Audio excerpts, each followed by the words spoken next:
Lunes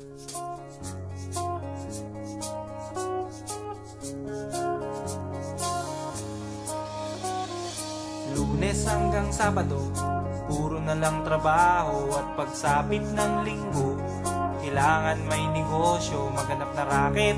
At bakit? Para laging may laman ng aking wallet. Ang pangit ng laging nakasabit. Bitin sa hangin ang bukas pag walang makain. Wag na akong tanungin kung may bigas pang isasaing. Sakit na isipin, taas na ng bilihin.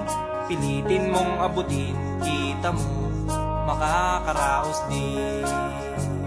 Oh yeah, oh yeah.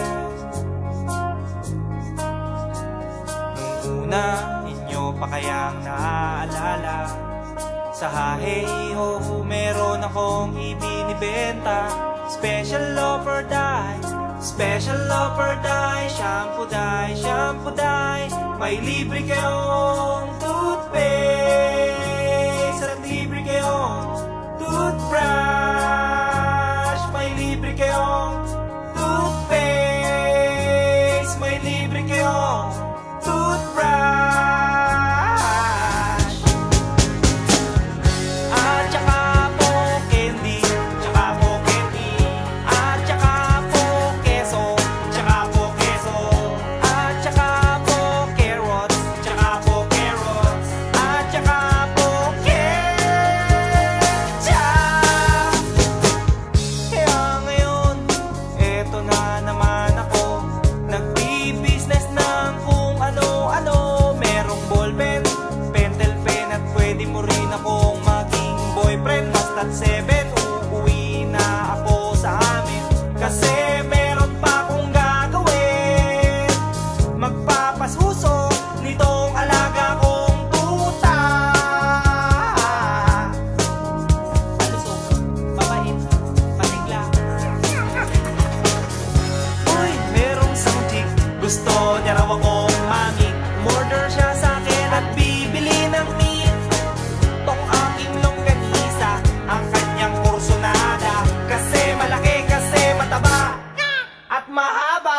Ako'y kanyang niyaya doon sa kanila. Wag daw akong mahiya, siya'y nag-iisa. Uli ka na, patitikim ko na. O sige na, o malapit na. O eto na, ilalabas ko na. O eto na, nako, o tinda kong longganisa. O tinda ko, o tinda ko. O tinda kong longganisa. O tinda ko, o tinda ko. Here we go, here we go. At ang nangyari, ako'y nawili.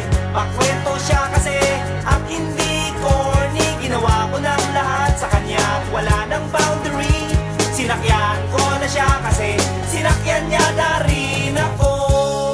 Nang bilangin ko, tong inabot niya sa palad ko, tong inabot niya. Kulang pa, ang sabi ko, kulang pa. Tanong niya ay magkano?